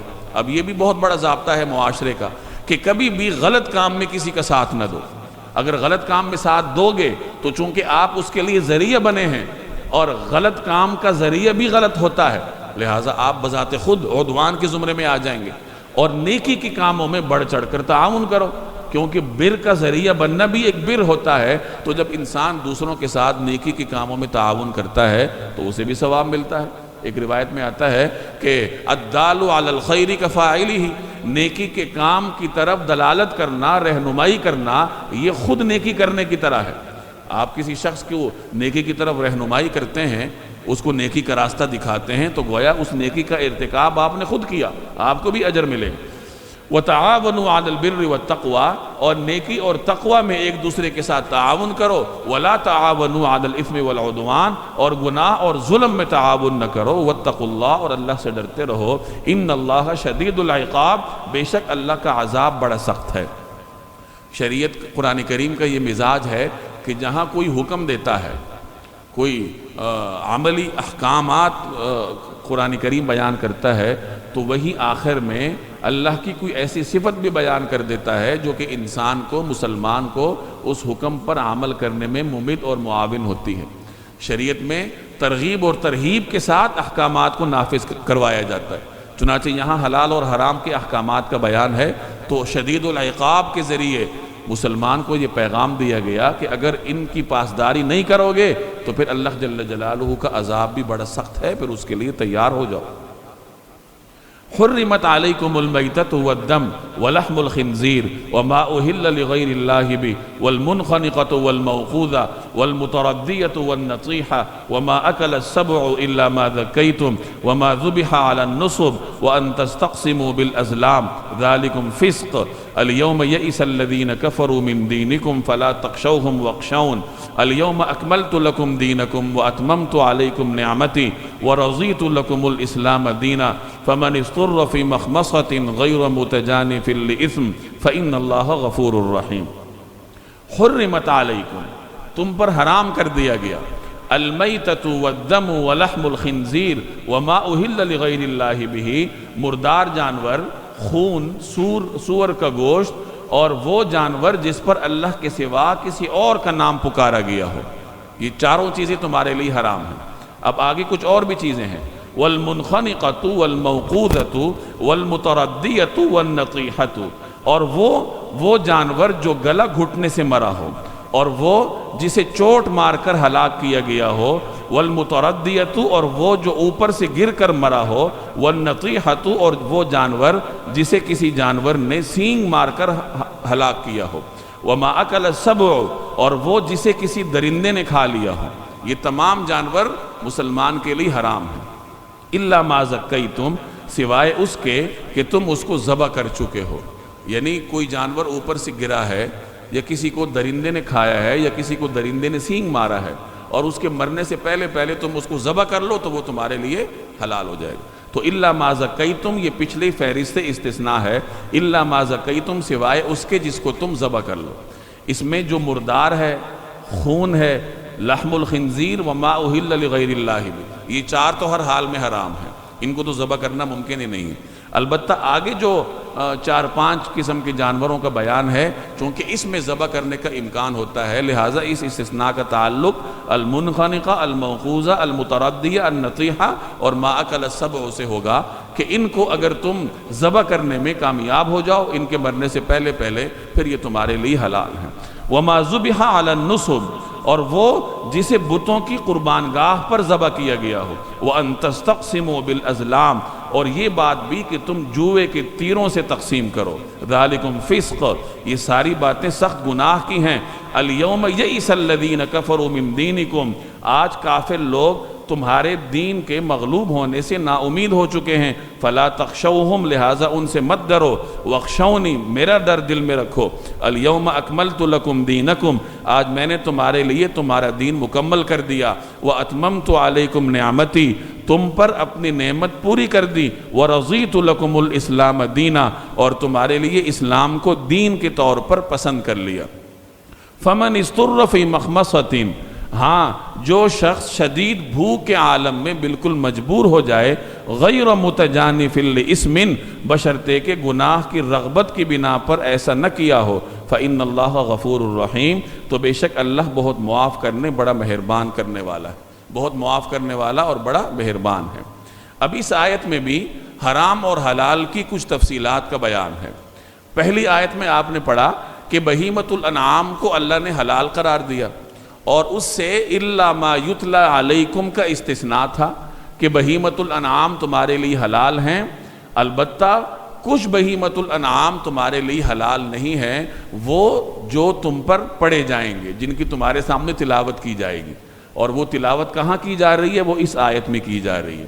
اگر کوئی بہیمۃ الانعام میں سے حلال جانور ہے اور وہ مردار ہو گیا، آپ اس کو ذبح نہ کر سکے، اپنی موت آپ مر گیا، تو ایسا جانور شریعت نے مسلمان کے لیے حرام قرار دیا، مردار کو کسی بھی شکل میں کھانے کی اجازت نہیں ہے۔ آگے لوگ اس کی حکمتیں بیان کرتے ہیں کہ چونکہ مردار کا خون نہیں نکلا ہوتا، خون اس کے جسم میں منجمد ہو جاتا ہے اور وہ مختلف قسم کی بیماریوں کا سبب بنتا ہے۔ بہرحال یہ احکام شریعت کے مختلف مصلحتیں ہیں، اور ہمارے لیے صرف اتنی چیز کافی ہوتی ہے کہ یہ اللہ کا حکم ہے۔ میں نے پہلے بھی عرض کیا کہ مسلمان اللہ کے حکم پہ اس لیے عمل کرتا ہے کہ وہ اللہ کا حکم ہے، اس کے فوائد بعد کی چیزیں ہیں، فوائد تو حاصل ہونے ہی ہیں، بنیادی بات یہ ہے کہ یہ اللہ کا حکم ہے۔ اگر کوئی آدمی شریعت کا کوئی کام کرتا ہے اللہ کے حکم کی اطاعت کی نیت سے نہیں، اس کے فائدے کی نیت سے، تو اس کام کے کرنے کا اسے کوئی فائدہ نہیں ہوگا۔ ایک آدمی نماز پڑھے ورزش کے لیے، کہ اس سے ورزش ہوتی ہے.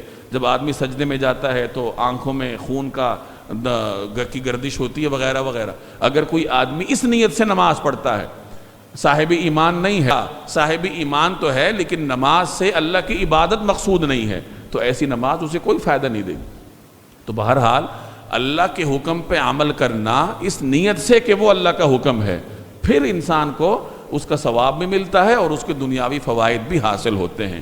تو فرمایا کہ جو جانور مردار ہے وہ کھانے کی تمہیں اجازت نہیں ہے. اور دوسری چیز والدم، اور خون. دم سے مراد الدم المسفوح ہے، یعنی وہ خون جو بہنے والا ہو. جب جانور ذبح کیا جاتا ہے اس کے جسم سے جو خون نکلتا ہے، بہنے والا خون، وہ انسان کے لیے حرام ہے، اس کو نہیں کھایا جا سکتا. البتہ جب گوشت بنایا جاتا ہے تو بعض اوقات تھوڑا بہت گوشت کے ساتھ، تھوڑا بہت خون گوشت کے ساتھ چمٹا ہوا رہ جاتا ہے، تو اس خون کو شریعت نے حرام نہیں قرار دیا، کیونکہ وہ الدم المسفوح نہیں ہے، وہ بہنے والا خون نہیں ہے. ولحم الخنزیر، اسی طریقے سے خنزیر کا گوشت، یہاں صرف خنزیر کے گوشت کا ذکر ہے، ورنہ خنزیر کا جانور پورے کا پورا وہ مسلمان کے لیے حرام ہے. نہ اس کے بالوں سے فائدہ اٹھایا جا سکتا ہے، نہ اس کی کھال سے فائدہ اٹھایا جا سکتا ہے، اور اس کے جسم کے ہڈیوں سے، الغرض کسی بھی چیز سے جس کا تعلق خنزیر کے جسم کے ساتھ ہو، اس سے فائدہ نہیں اٹھایا جا سکتا. اب اس کی حکمت بھی علماء بیان فرماتے ہیں کہ خنزیر میں فحاشی کا عنصر پایا جاتا ہے. کہا جاتا ہے کہ خنزیر وہ واحد جانور ہے جس میں کئی نر مل کر مادہ کے ساتھ جنسی عمل انجام دیتے ہیں، اور یہی وجہ ہے کہ یہ جانور کھانے والوں میں یہ قبیح صفت بھی پائی جاتی ہے. تو بہرحال چونکہ اس میں اس قسم کی قبیح صفات موجود ہیں اور اس کا گوشت کھانے کی وجہ سے انسان کے مزاج میں بھی یہ برائیاں آ سکتی تھیں، اس لیے شریعت نے اس کو حرام قرار دیا. تو بہرحال خنزیر کا گوشت اور خنزیر کا جانور یا اس کے تمام اعضاء یہ مسلمان کے لیے حرام ہے. وما اہل لغیر اللہ بھی، اور وہ جانور جس پر اللہ کے سوا کسی اور کا نام لیا گیا ہو.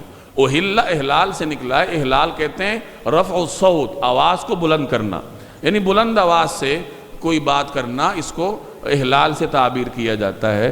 جیسے تلبیہ پڑھنے کے لیے بھی یہی لفظ استعمال کیا جاتا ہے. تو بہرحال ہر وہ جانور جس پر اللہ کے سوا کسی اور کا نام لیا گیا ہو تو وہ مسلمان کے لیے جائز نہیں ہے. ہوگا وہ بہیمۃ الانعام میں سے، گائے ہوگی، بکری ہوگی، حلال جانور ہوگا، لیکن اگر اس پر اللہ کے سوا کسی اور کا نام لیا گیا تو مسلمان کے لیے اس جانور کو کھانا جائز نہیں ہوگا.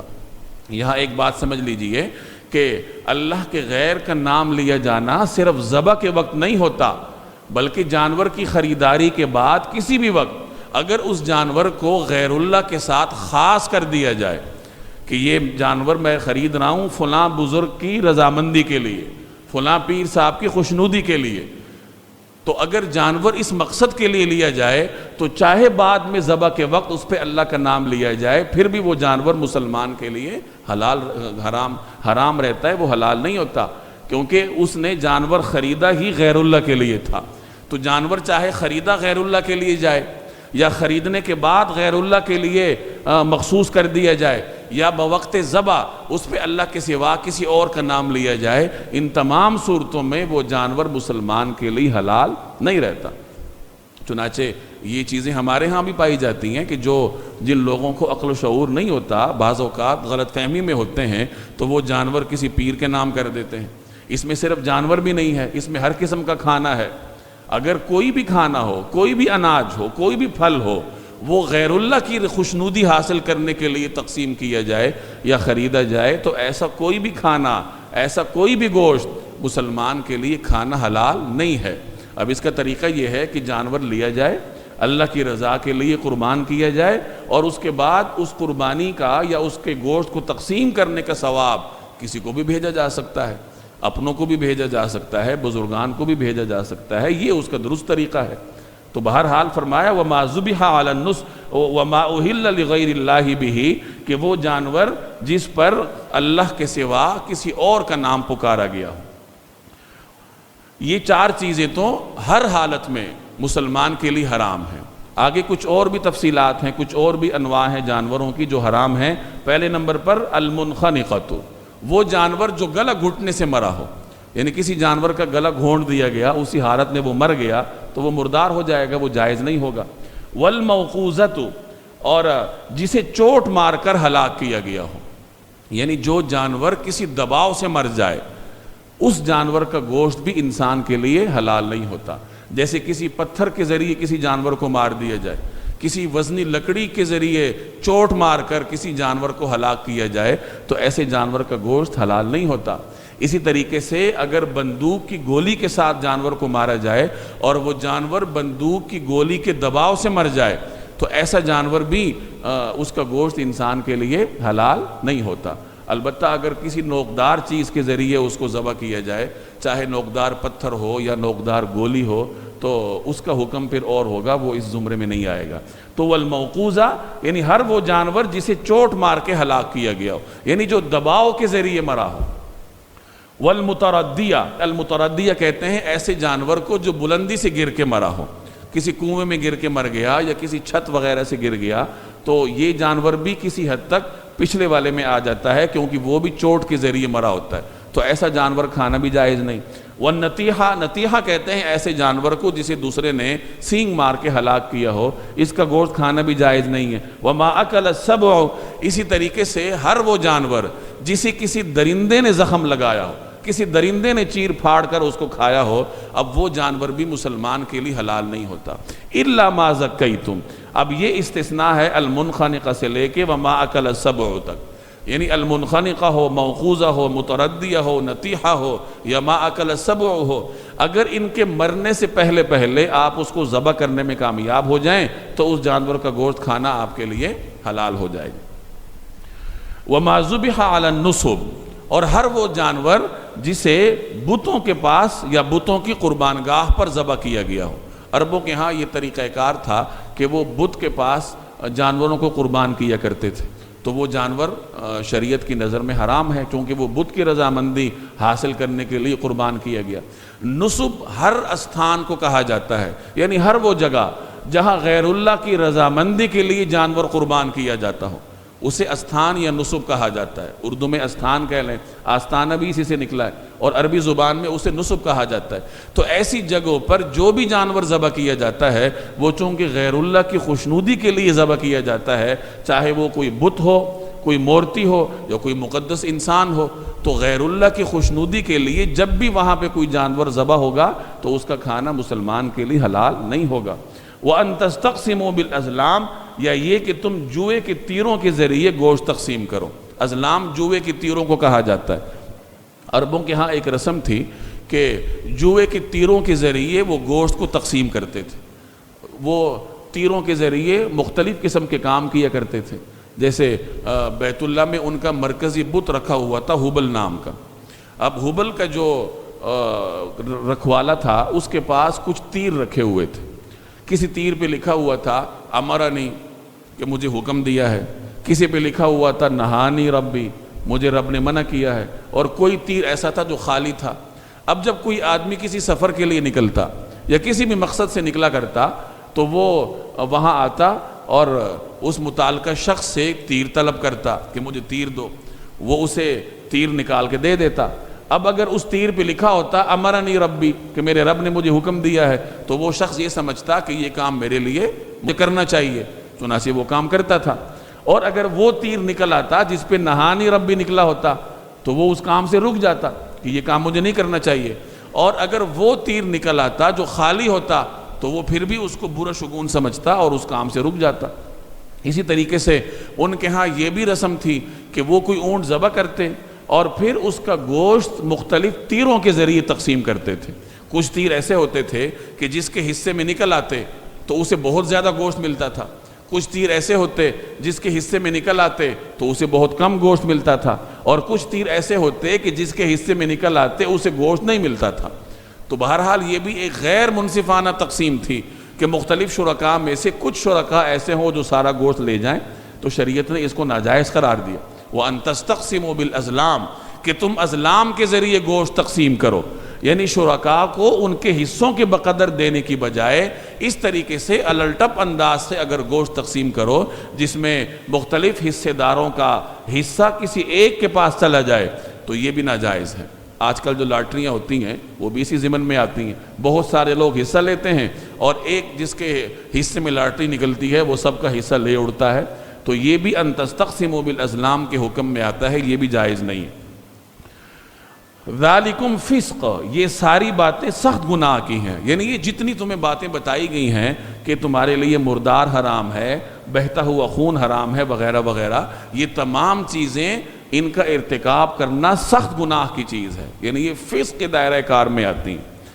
الیوم یئس الذین کفروا من دینکم، یئس مایوس ہونے کو کہتے ہیں کہ آج مایوس ہو گئے ہیں اہل کفر من دینکم، تمہارے دین کی جانب سے، یعنی کفار اب مایوس ہو گئے ہیں کہ اب دین اسلام مغلوب نہیں ہو سکتا۔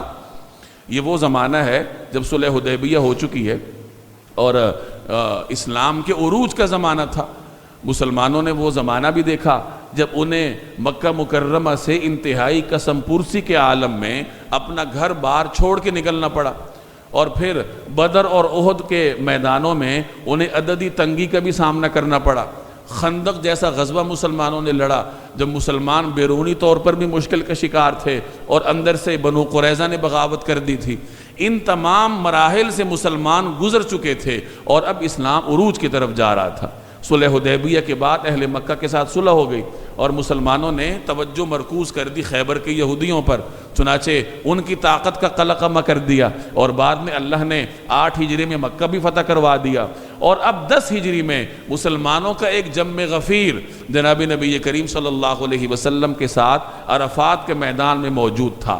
تو اس موقع پہ اللہ نے فرمایا کہ اب یہ ایسے حالات ہیں کہ اہل کفر دین اسلام کے مغلوب ہونے سے مایوس ہو چکے ہیں۔ اب انہیں جو پہلے کسی زمانے میں توقع تھی کہ ہم دین اسلام کو مغلوب کر لیں گے، وہ توقع اب ختم ہو چکی ہے۔ چنانچہ ایک روایت میں بھی آتا ہے، ایک روایت کا مفہوم ہے کہ شیطان اس چیز سے مایوس ہو چکا ہے کہ یہ نمازی اب اس کی عبادت کریں گے، یعنی مسلمان اب شیطان کی پیروی کریں گے، اس کی عبادت کریں گے، اس سے وہ مایوس ہو چکا ہے۔ البتہ ایک امید اس کو باقی ہے کہ وہ مسلمانوں کو بھڑکا کے ان کے درمیان فسادات کروا سکتا ہے، ایک دوسرے سے لڑوا سکتا ہے، یہ شیطان کی آخری امید ہے، ورنہ باقی چیزوں سے وہ نا امید ہو چکا ہے۔ تو بہرحال اللہ نے فرمایا کہ آج کافر لوگ تمہارے دین کے مغلوب ہونے سے نا امید ہو گئے ہیں۔ آج سے مراد کوئی مخصوص دن نہیں ہے، بلکہ وہ پورا زمانہ مراد تھا، وہ تمام مراحل جن سے گزر چکے تھے مسلمان، اور اب عروج کی سیڑھیاں بڑی تیزی کے ساتھ طے کر رہے تھے۔ تو یہ جو ماحول تھا، اس ماحول کے بعد اب کفر مایوس ہو چکا ہے کہ کبھی مسلمان بھی مغلوب ہوں گے۔ اب انہیں نظر آ رہا ہے کہ مسلمان غلبے کی طرف جا رہے ہیں۔ فَلَا تَخْشَوْهُمْ، لہٰذا ان سے مت ڈرو، وَخْشَوْنِي، مجھ سے ڈرو، یعنی کفار اب تم سے مایوس ہو چکے ہیں، وہ اب اس بات یہ توقع دل سے نکال چکے ہیں کہ ہم کبھی مسلمانوں کو مغلوب کر سکیں گے۔ خندق کے موقع پہ وہ اپنی تمام تر قوت مجتمع کر کے مسلمانوں پہ حملہ آور ہوئے تھے، لیکن پھر بھی شکست کا منہ دیکھنا پڑا۔ اب وہ مایوس ہو چکے ہیں، لہٰذا ان کا خوف دل میں نہ رکھو، بلکہ اللہ کا خوف دل میں رکھو، اور یاد رکھیے کہ اللہ کا خوف محبت آمیز ہوتا ہے۔ اللہ کا خوف ایسا نہیں ہوتا جیسے انسان کو درندے کا خوف ہوتا ہے، بلکہ اللہ کا خوف کی مثال اگر آپ نے دنیا میں سمجھنی ہو تو جیسے باپ کا خوف بیٹے کے ہوتا ہے۔ اب باپ سے نقصان کا اندیشہ نہیں ہوتا، بلکہ ایک محبت آمیز خوف بیٹوں کو باپ سے لاحق ہوتا ہے۔ تو اللہ جل جلالہ کے خوف میں بھی محبت کا عنصر ہے۔ اہل ایمان کی صفت ایک جگہ قرآن کریم نے بیان فرمائی، والذین آمنوا اشد حبا للہ، کہ جو اہل ایمان ہیں وہ اللہ کے ساتھ شدید درجے کی محبت کرتے ہیں۔ تو اللہ کا خوف اس طریقے سے دل میں ہو کہ انسان اللہ سے شدید درجے کی محبت کرنے والا ہو۔ الیوم اکملت لکم دینکم واتممت علیکم نعمتی ورضیت لکم الاسلام دینا۔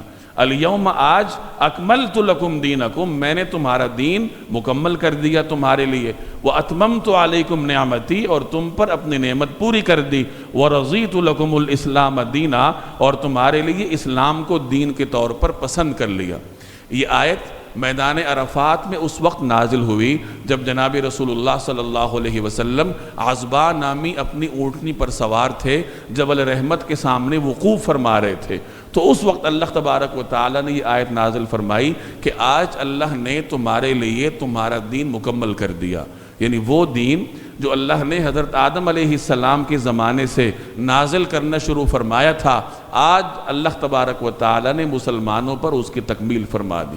دین کے مکمل ہونے کا مطلب یہ ہے کہ مسلمانوں کو اپنے ہر مسئلے کا حل دین میں ملے گا، یعنی یہ دین مسلمانوں کی تمام ضروریات کو محیط ہے۔ یہاں ضمنی طور پہ ایک بات سمجھیے کہ ہمارا دین مکمل ہے، اس کا یہ مطلب نہیں ہے کہ گزشتہ امتوں کے ادیان نامکمل تھے۔ حضرت عیسیٰ علیہ السلام کا دین نامکمل تھا یا حضرت عیسیٰ علیہ السلام کا دین نامکمل تھا، یہ مطلب ہرگز نہیں ہے۔ ان کے بھی دین مکمل تھے، البتہ ان کے اپنے زمانے کے لیے مکمل تھے۔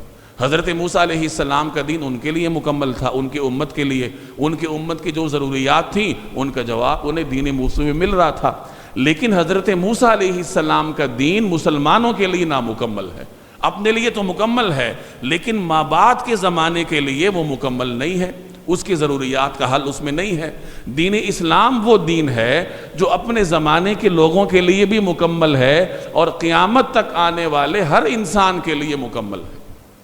آج لوگ ایک سوال اٹھایا کرتے ہیں کہ جس وقت اللہ تبارک و تعالی نے انبیاء کو بھیجا تھا وہ زمانہ تھا جب تہذیب تبدیل نہیں ہو رہی تھی، یعنی حضرت موسیٰ علیہ السلام کا زمانہ ہے، حضرت عیسیٰ علیہ السلام کا زمانہ ہے، تو اس کے درمیان کتنے ایجادات ہوئی ہوں گی، تہذیب تبدیل نہیں ہو رہی تھی۔ تو جب تہذیب تبدیل نہیں ہو رہی تھی اس وقت اللہ تعالیٰ انبیاء کو بھیج رہا تھا، اور آج جب دنیا مکمل طور پر بدل چکی ہے اب یہ کیسے ہو سکتا ہے کہ انبیاء نہ آئیں؟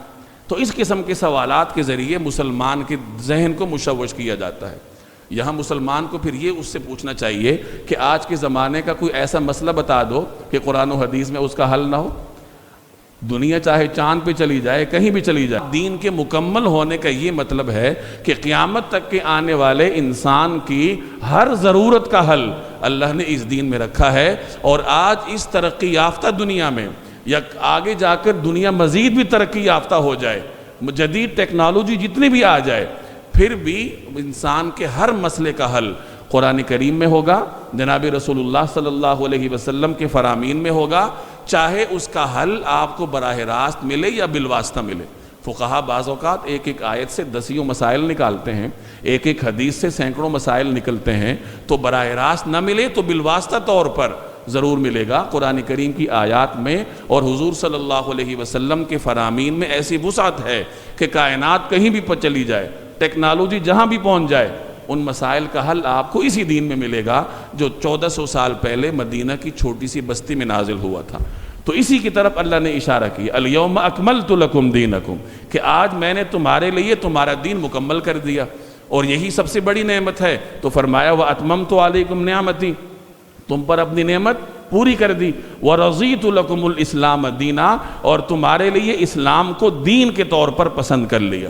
یعنی اب دین اسلام جو مکمل حالت میں ہے، جو اللہ کی نعمت کی تکمیل ہے تمہارے لیے، اب اس دین کے سوا کسی دین کو اللہ تم سے گوارا نہیں کرے گا۔ یعنی یہی دین لے کر اللہ سے ملو گے، رسول اللہ صلی اللہ علیہ وسلم کے بتائے ہوئے طریقے کو لے کر قیامت والے دن اللہ سے ملو گے تو کامیاب ہو جاؤ گے، ورنہ اس کے سوا اللہ تعالیٰ کسی طریقے پر راضی نہیں ہے۔ فَمَنِ اسْتُرَّ فِي مَخْمَصَةٍ غَيْرَ مُتَجَانِفٍ لِّإِثْمٍ، استرار کہتے ہیں ہنگامی حالت کو، مخمصہ کہتے ہیں بھوک، یعنی جب بھوک اتنی شدید ہو جائے کہ انسان اضطراری حالت میں چلا جائے تو پھر شریعت انسان کو احکامات میں لچک دیتی ہے۔ یہ اسلام کا مزاج ہے، اور چونکہ یہ ابد تک یہ دین رہے گا تو اللہ نے مسلمانوں کو ایسے اصول بتائے ہیں کہ ان اصولوں سے کام لے کر وہ ہر آنے والے زمانے میں اپنے لیے ان مسائل کا حل تلاش کر سکتے ہیں۔ اب یہ پیچھے اللہ نے حرام جانوروں کی فہرست بتائی کہ میتہ ہے اور یہ تمام چیزیں ہیں، یہ انسان کے لیے جائز نہیں ہے۔ اب یہاں اس حکم سے استثناء بتایا کہ اگر کوئی آدمی بھوک میں اتنی شدید بھوک کا شکار ہو کہ وہ اضطراری حالت میں چلا جائے، اور اضطراری حالت کی تعریف فقہا یہ کرتے ہیں کہ اس آدمی کو یقین ہو جائے کہ اگر یہ حرام چیز میں نہیں کھاؤں گا تو میری موت واقع ہو جائے گی، مجھے یقینی طور پر نقصان پہنچے گا، تو جو آدمی اس کیفیت کا شکار ہو تو اس کے لیے پھر حرام میں سے کچھ لینا جائز ہو جاتا ہے۔ لیکن حرام میں سے کتنی مقدار لے؟ اتنی مقدار لے جتنی مقدار سے اس کی سانس اور روح کا تعلق اس کے سانس اور جسم کا تعلق برقرار رہے. یہ نہیں کہ بیٹھ جائے اور ڈٹ کر مردار کھائے، بلکہ چند لقمے کھائے تاکہ اس کی جو سانسیں ہیں وہ چلتی رہے اور وہ کوئی لطف لینے والا نہ ہو، لذت کی نیت سے نہ کھائے. یہ ساری چیزیں اللہ نے یہاں بیان کی. فمن اضطر فی مخمصۃ، جو شخص شدید بھوک کے عالم نے بالکل مجبور ہو جائے تو اس کے لیے پھر ان احکامات میں رخصت ہے، لیکن شرط کیا ہے؟ غیر متجانف لاسم، بشرطے کہ گناہ کی رغبت کی بنا پر ایسا نہ کر رہا ہو. اسم گناہ کو کہتے ہیں، متجانب کہتے ہیں رغبت رکھنے والا، یعنی اسے اس حرام میں اپنی ذاتی رغبت نہ ہو بلکہ مجبوری کی وجہ سے ایسا کر رہا ہو اور بقدر مجبوری کر رہا ہو، تو پھر کیا ہے؟ فإن اللہ غفور الرحیم، پھر اللہ جل جلالہ بہت معاف کرنے والا بڑا مہربان ہے. یعنی کیا اس نے گناہ کا کام ہے، لیکن چونکہ بأمر مجبوری اور بقدر مجبوری اس نے کیا ہے تو اللہ جل جلالہ اس کے اس فعل کو معاف فرما دے گا.